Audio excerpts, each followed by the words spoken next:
This is Ryan Elliott for Boxing Social in association with Betfred. We're in Newcastle today. We're joined by Matt Macklin. Matt just saying off camera, it feels like yesterday we're here back again for Savannah Marshall. A lot of pressure on Saturday, but huge prize lies ahead if she can get victory.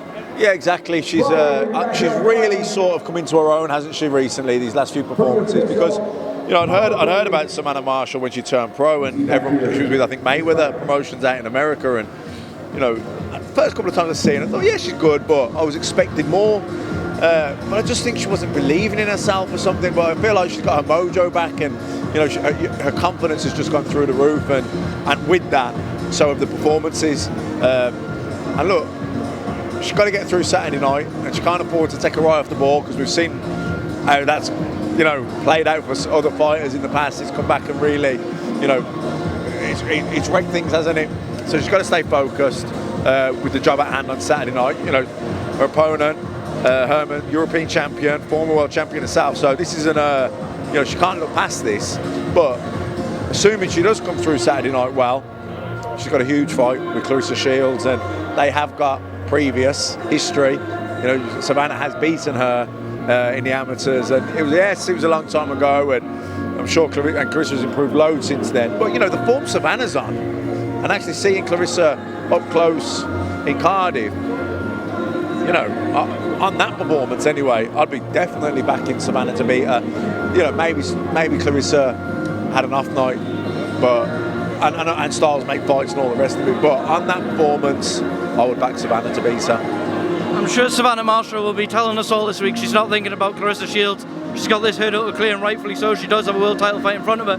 That said, the fight's signed when it's there. Is it going to be pretty much impossible for her to fully get it out of the back of her mind? Oh, really, really difficult, and that's always the problem. You know, it's the human factor, complacency. It's like, you know, Andy Ruiz. You know, Ruiz is a good fighter, but everyone thought AJ's going to get through him. What about Wilder? What about Fury? You know, nobody was asking him about Ruiz fight week, so subconsciously you lose focus, don't you? So, you know, Savannah, she's a big favourite here Saturday night. She should definitely get the win, but she cannot afford to let that happen. She's, you know, and like I say, she'll be doing all the right things, and she'll be trying to guard against that. But complacency, you know, it can creep in subconsciously. So she's really got to be mindful to stay focused here on Saturday night. You mentioned it, when she turned pro, maybe she lacked a bit of belief in herself at times, and she hadn't quite caught the eye as much as people maybe had hoped. How much credit does Peter Fury deserve for the work they've done together since they kind of joined forces? Yeah, look, self-belief, believing in yourself is one of the key ingredients. You know, it's because, you know, if you think you can't, you definitely can't. Do you know what I mean? If you think you can, you're halfway there. You know, there are other things that need to happen, but you've got to believe in yourself. That is an absolute essential ingredient, and I think she was lacking that early doors. You know, but with Peter, I think Peter believes in her. She believes in Peter, and Peter believes in her, which makes her believe in herself. You know, and that's where I think it's come from. You know, they're working together, probably things he said, you need to do this, and she's believed in him, and she's done it, it's worked, so the belief has got stronger and stronger and stronger, and then with that, she started to believe in herself. So, you know, and you can see it, you know, even the way she holds herself doing interviews now, she's just grown into that World Championship role, hasn't she? Just to touch on the rest of the card, Florian Marku never lacks confidence. He's gone for every name under the sun for a couple of years now. Got himself a good fight in Chris Jenkins. A chance for Marku to back up everything he's been saying. Yeah, look, he's a promoter's dream, isn't he? Because you don't have to promote him; he promotes himself. But you know, we were saying before, and I was saying to Andy Scott, you know, boxing needs personalities, needs characters, and it always produces them along the way. He's certainly one of them. Great self-promoter, great talker. You know, not a massive puncher, but I like watching him fight. He throws lots of shots. He's not afraid to stand in the pocket. There's a bit of a buzz when he boxes. So, yeah, look, and, you know, the welterweight division's always produced so many great fights. Chris Jenkins, got to be the most unlucky man in British boxing, you know, with injuries and things. But he's coming in with a decent win. I think his confidence will be good. And you know what, if he does beat Marku, you know, on Sky again in a good fight, what doors could that open up for him? So, you know, it's a good fight. As well as them two fights I just mentioned, a lot of young talent on the bill. One that people have been really talking about recently is Brad Ray. was kind of under the radar for a long time. Ricky Hatton's been telling us this is one of the best prospects in Britain. Showed it last time out. Really exciting future ahead for him. Yeah, exactly. You know, if you're an Olympian or, you know, one of those elite level amateurs, you sign a big deal with a promoter, you're straight into the spotlight, you're on TV, and, you know, the red carpet's rolled out for you a little bit. But, you know, he was a good amateur, you know, boxed for England, won national titles, but not on, say, that elite level. So he came through the small hall show boxing on non-TV shows and against journeymen who were looking to come and survive and hold and spoil. And it's, you know, it's hard to look good against those guys, and it's not that easy to stop them because they're surviving, you know. But when he stepped up the last few fights against guys who are coming to win, you know, he's knocked two of them out in the first round, and the other one, Jez Smith, what a cracker that was up here. He had him down in the first with a body shot. So, you know, I think he definitely hits hard. He's exciting to watch.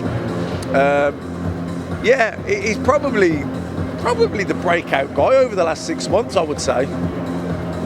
Away from this, I was just speaking to Adam Smith about Kell Brook's future. A lot of people saying after the Amir Khan fight, it's a perfect chance to just ride off into the sunset after, you know, achieving what you wanted for so long.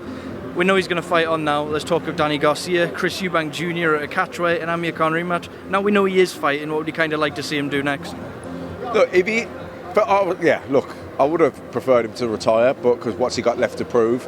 But if he is going to fight, then I think the fight for him is Josh Taylor. You know, like, you know, you're a world champion, you're a former world champion, you're a world level fighter. What, you know, you're not a middleweight, so forget that one.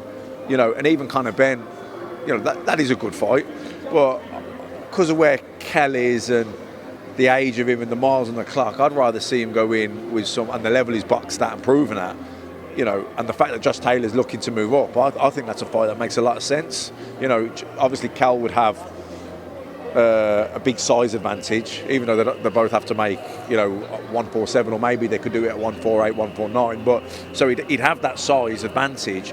But obviously Josh Taylor has the freshness and all that advantage. He's the younger man. So, but that's a fight I think makes sense for Kell. I think because it's a big fight, I'd imagine you could do it on pay-per-view, and so it ticks that box for him. And, you know, if he was to lose to Josh Taylor, well, he's lost to a guy that's an undisputed super lightweight champion moving up, and that'll probably go on and challenge for titles at welterweight. So I think for me, if Kell Brook was my friend, I'd be saying to him, do the Josh Taylor fight. Matt, we know Amir Khan's looking to fight on as well. From a fighter's perspective, I could never relate ever in a million years, but how hard is it to know when it's the right time to walk away, and how much of it comes down to the people around you as well? Yeah, look, you'll have influential people, family, friends, parts of your team, and sometimes they don't want to let it go, you know. So, you know, because it's been such a massive part of everyone's life, and I think as fighters, I think with a lot of, like Khan said, he'd fell out of love.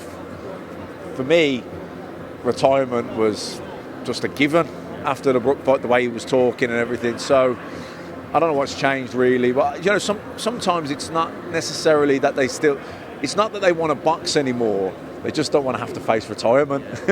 It's like, you know, it's been everything, hasn't it, in your life, and now all of a sudden you're going to close that door. What now? That can be such a scary feeling for a fighter, because when you're like dreaming and you're visualising, you think you never really go beyond your career, you know, because it's so consuming.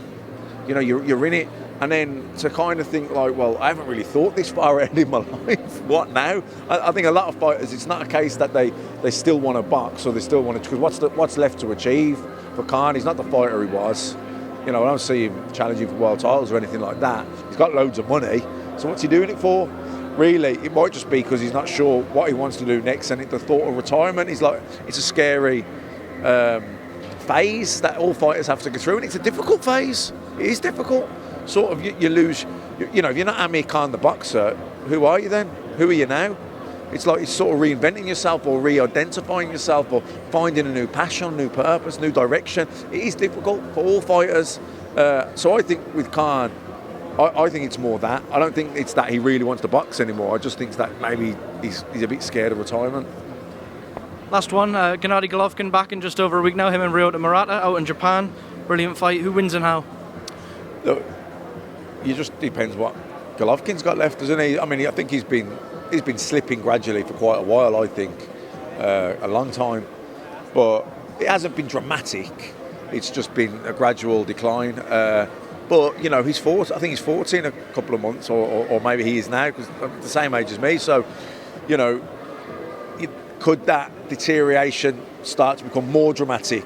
I would imagine it could, and if it does, you know, youth could win it for Murata. But I don't know. I still think he's probably got enough left in him to beat a guy like Murata, who's a solid fighter, by the way. But you know, in his pomp, Golovkin was special, wasn't he? That said, if he does win, we know the Canelo dangling carrots there for him, presumably at super middleweight. Big ask for him at this stage of his career. As you mentioned, we've seen him kind of tail off gradually, but massive ask if that fight does go ahead. Yeah, I think so. You know, Golovkin, for me, Canelo, they didn't want to fight him for a long time. They dragged it out and dragged it out and dragged it out. When they did fight him then, I thought he got robbed. I thought he got shafted in the first fight. Second fight was fair, close, could have gone either way. You know, that was a while ago.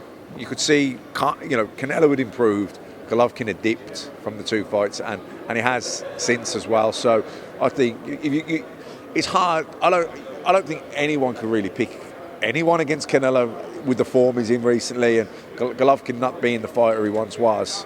I think you know, I think pretty much you'd be stuck. You'd be struggling to find someone to pick Golovkin, I think, in the third fight.